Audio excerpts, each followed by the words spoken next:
Yes, today we do have a treat all the way from the Okie State, a musician, gambler, other stuff.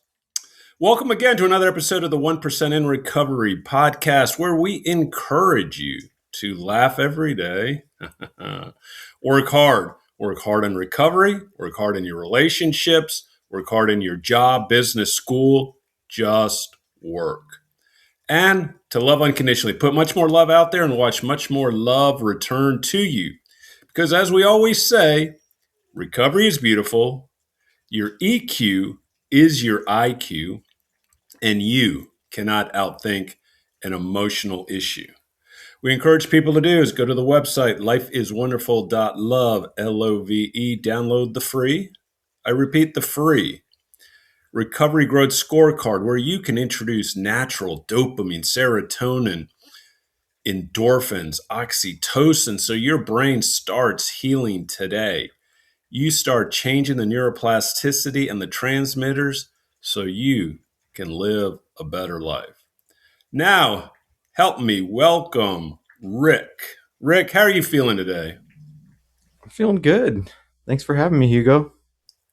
Excellent. Tell the audience one thing you love. Yeah, so I love my mom, um, and I know that's cheesy, but That's all right. that's the first thing You that should love came your to my mother. mind. That's the first thing that came to my mind. All right. Hey, we all should have a healthy relationship with our moms. My mom passed last year, but I had her for what, 58 years. So she was up to 90. Yeah. So I had Oh, a I'm sorry longer for your run with my loss. mom than most. I'm Yeah, sorry. I'm sorry for your loss. Oh, I appreciate that. No, yeah, it's been a kind of last year was more of an adjustment with me, my brother, and she had two granddaughters. My brother had two kids. So for the four of us, it was obviously a bit more of a change, especially it's always that first year.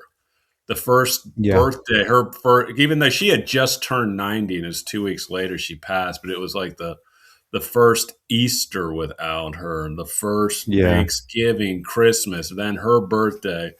And then, of course, even on our own birthdays, that she was always willing to go to lunch or call and not have that. Yeah, that first, they always say it's that first year that you kind of have to almost like go through. And then we celebrated like the first year after her funeral. So we got together.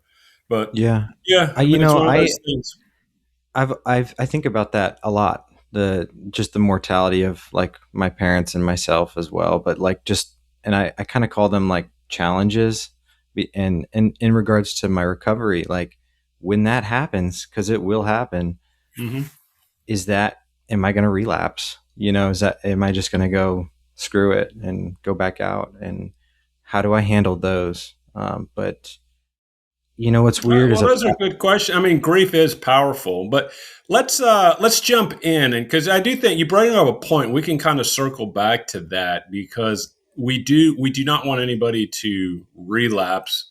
But even though, I always say, but even if a person relapse, man, just come back in. No one, your right, date right, really is right. only important to you. It doesn't really matter. We all go through emotional stuffs, whether it's a breakup, a divorce, loss of a job, business. We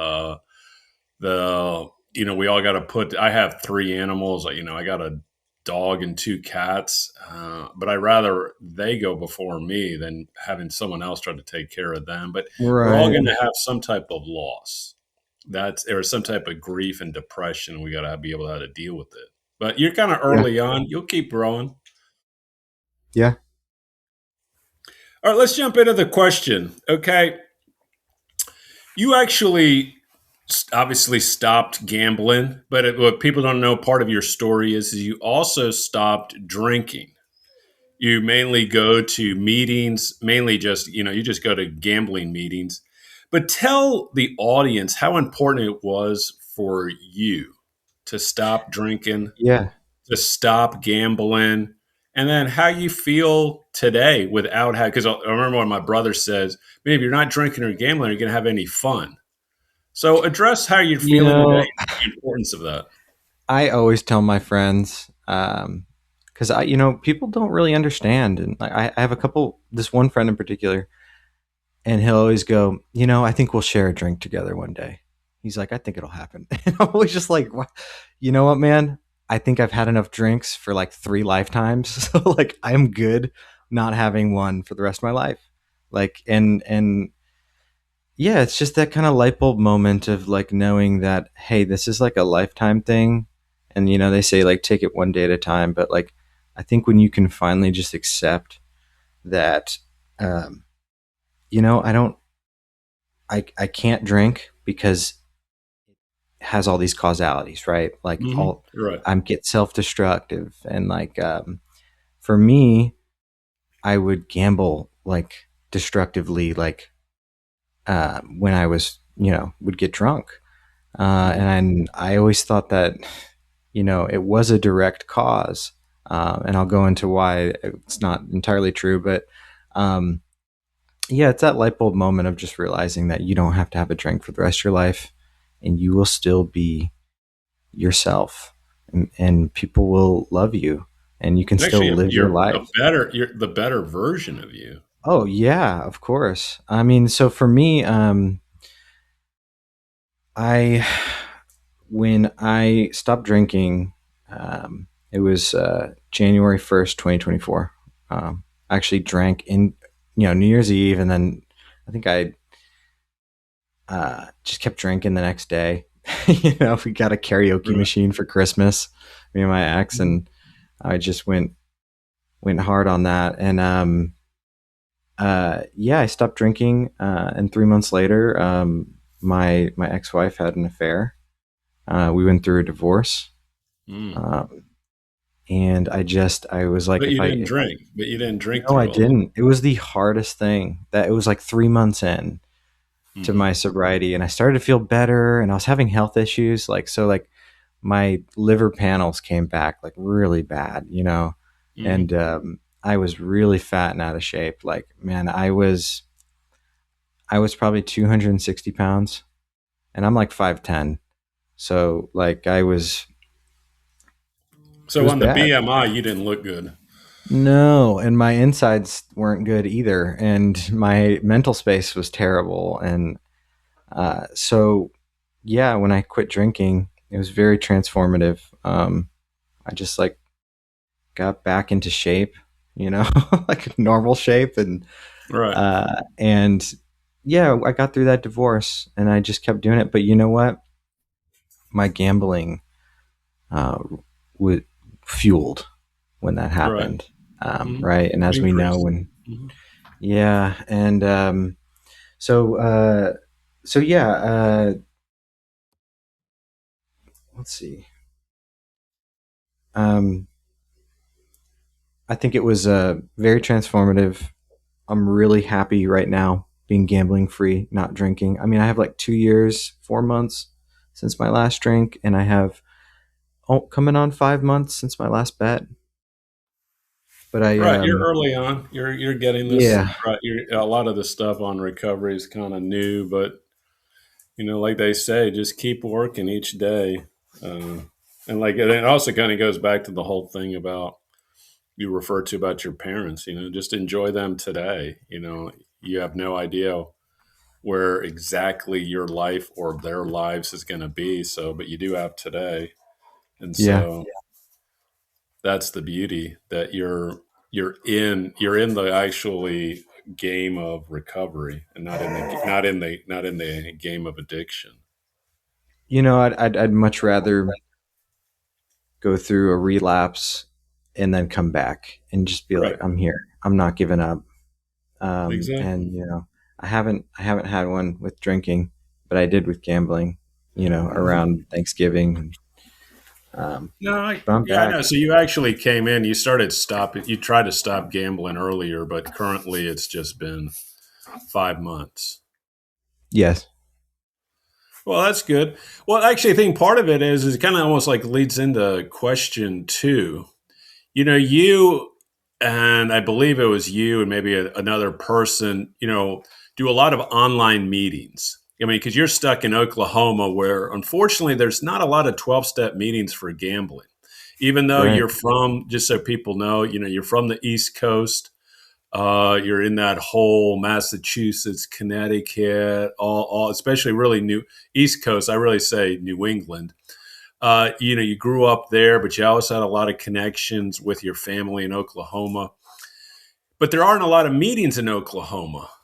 So you joined a lot. You joined online meetings, uh, Yeah.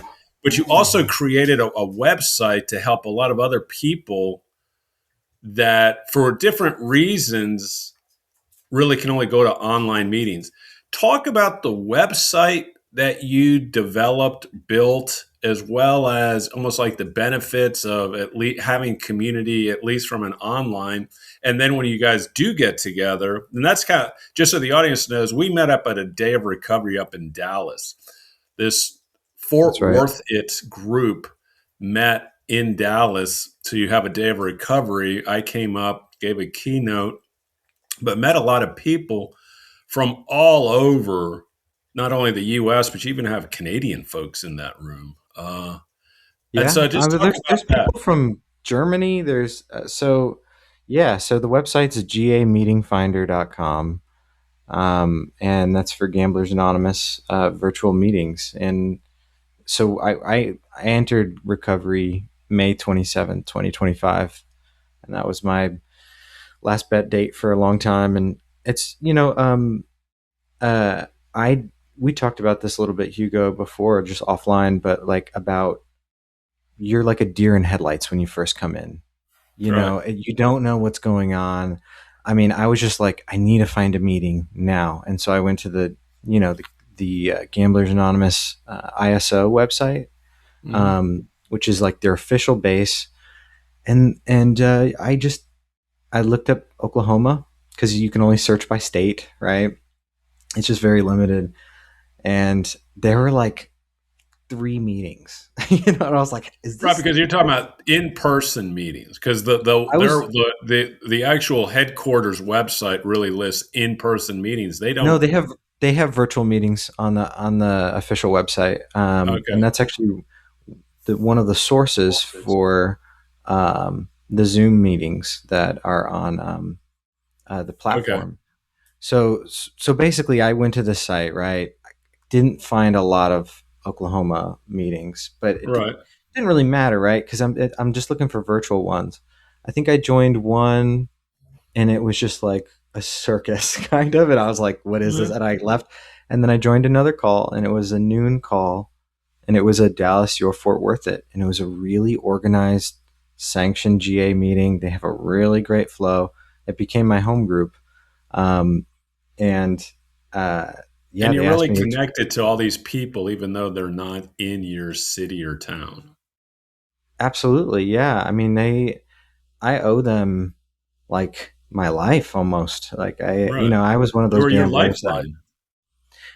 the 20th question, like, I'm a yes to all 20 questions, but like Hmm. I was kind of getting to that state. And yeah, these people were able to be a base for me to check in. I think they had 12 meetings a week at that time. Hmm. And now that group has 18 meetings a week that they serve virtually, entirely, self-run, self-funded. It's amazing. Yeah, and So we'll yeah, put that in the show notes too. So both the yeah, website that you created and also a Zoom meeting. And Bragg, I was unaware of almost here the Guinness World Record of online meetings of home groups, which you're telling me yesterday. yeah. Tell people the significance of how many online meetings just that one group does per week and how that compares to others around the world. Yeah, so when I put together the gameetingfinder.com website, I got to kind of like analyze a breakdown of different cities and home groups Hmm. that run and how often they meet virtually. And yeah, Dallas Fort Worth it has 18 a week, and Las Vegas Henderson also has 18 a week. So we are tied for the Tied for most, number one. tied for number one. Number Dublin one. Dublin is technically number one in all English speaking countries, which is who we serve currently. But it is important to mention that Recovery Road is like a 24-hour service. I know they Um, are. Uh-huh. so they have like 86 meetings or something, but like we don't we don't count that. At least Right. me and the secretary when we're talking about this. But Yeah, they have all kinds of things, and they have things like about like almost like three people, and they count that as a meeting or the a yeah, well, time. here's the thing: is I implemented like a report feature so users can report if like a meeting's inactive and stuff, and I've Right. actually been like deploying like AI agents to like do my tickets and stuff like that and do Mm, these analyses and really having fun with developing that website and making it really nice and modern. And there's a lot of recovery roads that the host just never shows up or something like that, which th- that's not a big deal to me.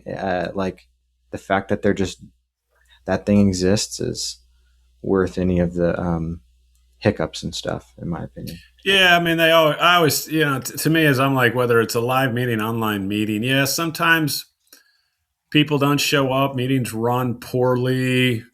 Just keep going. Just I keep, you heard a got to, story. if you truly want recovery, keep searching because one Right. thing doesn't define any of the 12 step groups. That's what we put on the website. Basically, if a host doesn't let you in or like the meeting link doesn't work, go to another one. There's like Right, they pretty much run 24/7. Um, there are some very small gaps of time where there's just no meetings, and we're right. trying to deploy some new ones. Um, No, that's excellent, and I think it's an excellent resource because if you compare, let's say, just alcohol to gambling, I mean, you can't compare the amount of meetings that are available for someone trying to search answers for alcohol compared to someone trying to search answers for gambling right. because whether it's in the morning, lunch, early evening, late evening, there's always some type of live in person alcoholic meeting pretty much You know, around the world. But my it's not so with gambling, and gambling needs to at least deploy more, at least online meetings, to kind of just keep getting more people into recovery as gambling is exploding in this country, and it's just nonstop now, every which way. absolutely. I think if one person uses that website, that makes me happy. And it was just something that I built for myself, to be honest. Like at first, like I just Right? didn't think there were enough resources out there. But That's what I usually wanted to how say a lot about of meetings start. I'm tired of when, this meeting. I'm going to start my own. Good, do it. yeah, yeah, that's Go why there's find so a many church. invalid links. No, Yeah, no, but yeah. what I want to say about AA in comparison to GA when it comes to the presence and just the overall, like, people are like, you talk about, I can talk at work, and be like, oh, this guy has a drinking problem. And like, in corporate like world, and people are like, yeah, yeah, he has a drink. But if you say like gambling or something like that, it's like a no, you know what I mean? Like you can, and that's why the anonymity aspect is like actually, I feel like even greater with GA versus AA. And then also what I wanted to say was my sister was the one who got into AA, who got me into GA. She was just like, find an effing room right now. Like she was the only one I can like confide in. Right. And that's what got me into it. And like a couple weeks ago, I know this like all female GA group, Uh, and they brought someone in just to kind of introduce them to recovery, but she had primarily a drinking problem and wanted to get comfortable. And they were like, "Does anyone know any all women's AA groups?" And I asked my sister, and she sent me like a laundry list of like, there's one in the Netherlands that runs 24/7, all women. Online. You mean And an yeah, online yeah, all yeah, women's group? online. Yeah, these were all online, but it was like a laundry list of just women only AA groups. And it's like there's like there's a few women only GA groups, but like it's just it needs more exposure. It does. Uh, But yeah, we'll see how. I mean, I just think just more people get into recovery, then more, just more things open up. Period. And I think part of it is also, like you said, society, whether it's corporations. I mean, the biggest problem with even gamblers finding treatment is because insurance companies don't acknowledge it. And they're finally slowly getting into it's completely different. If you There's say, federal funding that's been allocated now to gambling addiction research. I post there's an article on the website. but it's Uh, so few because Congress has yet to really implement law, so it's reduced a lot of funding. What I'm saying is insurance companies who fund treatment centers, if you say alcohol or you say eating disorders, that's a no, that can easily be checked off. Gambling, they hesitate. So that's yeah, I changed. agree. That that So there's so like my I have friends that still work in the gaming industry, right? And mhm, a little background that's I that's where I got my start, learning how to program and just tech world, right? right. And uh, I spoke with a friend recently, and he was just like, "Man, we are so heavily regulated." Like, and I remember when I was there, like people think like they're like, "Oh, these casinos are scams and stuff," but like the math is so tight. They don't need to scam anyone, and it's super heavily regulated. But now, what's happening is it's being federal funding is being allocated to like research for the addiction component. I guarantee you, problem play. They're going to start clamping down on that. But it's in comparison again to like drinking and the beverage industry. Like I think we're just far behind, Yeah. and it's Well, accelerating. It's not catching up. yeah, things. That's why I always just try to have different conversations with different people in recovery. But let's jump into question three. Yeah. You're a musician. Musician's been, as I understand it, pretty much part of your whole life, even your university, college years. Talk to us the importance of music, just either growing up, just to have a relationship with some music and always connect with music, because to me, music is part of recovery to get those endorphins. If you listen to really good music that uplifts you, but also how music is helping you in your own recovery. Yeah. Well, I music is huge to me. I noticed when I'm super depressed, I like don't listen to music.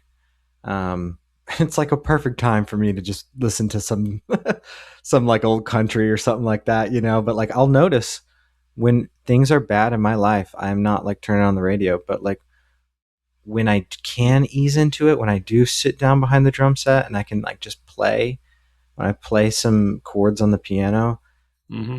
or I turn on the radio, or I put on a favorite CD, it like is the most uplifting thing for me.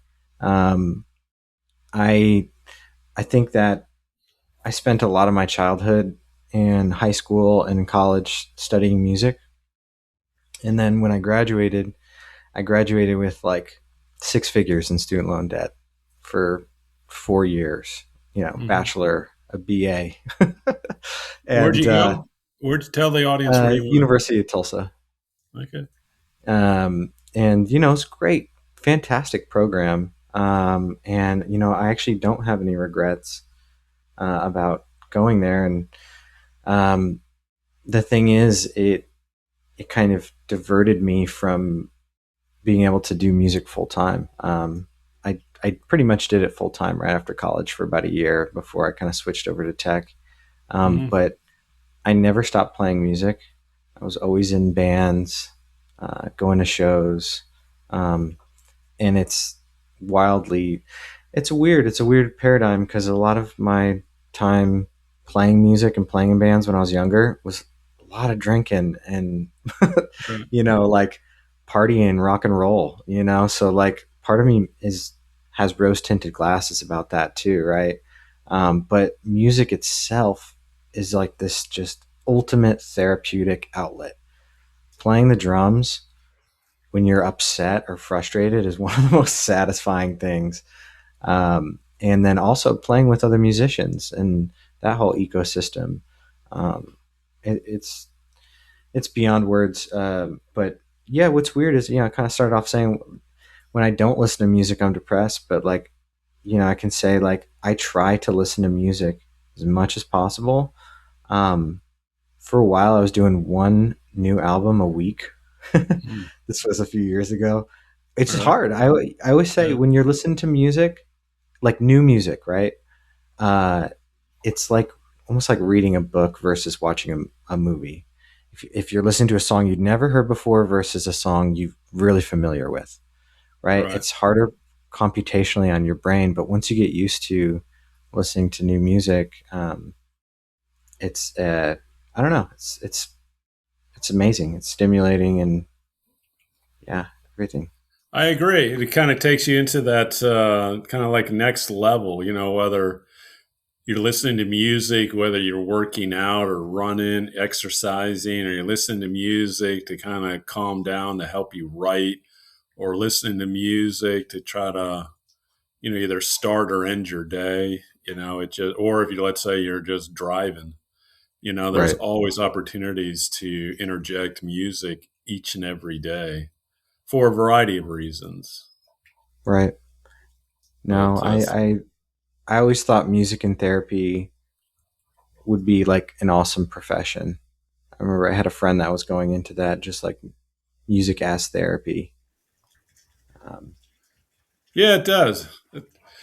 So, since you're kind of like new into recovery, as we finish up, any last words or suggestions or advice or anything that was helpful early on to kind of keep people moving in that right direction? yeah, I know some folks are definitely like pro 12 step, and some are just like, no, I do my recovery my own way. But I would say like listen to the folks who have the clean time and have been in recovery. Like, okay, again, we said our last bet date, last drink date. It's not, it matters as long as like you keep coming back. But folks that have been here for a long time, that have worked the program, like I try to listen to them. I try to not do it my own way. Um, Right. well, maybe a little bit my own way with, but a little plug for the website. But I think that I just try to listen as much as I can, Excellent. and keep coming back. You know. I agree. Keep coming back. Mm-hmm. Recovery is beautiful and it's worth it, and you're worth it. I always say, people, each and every person deserves recovery. Absolutely. Yeah. All right, with that, we are going to conclude this episode of the 1% in Recovery podcast.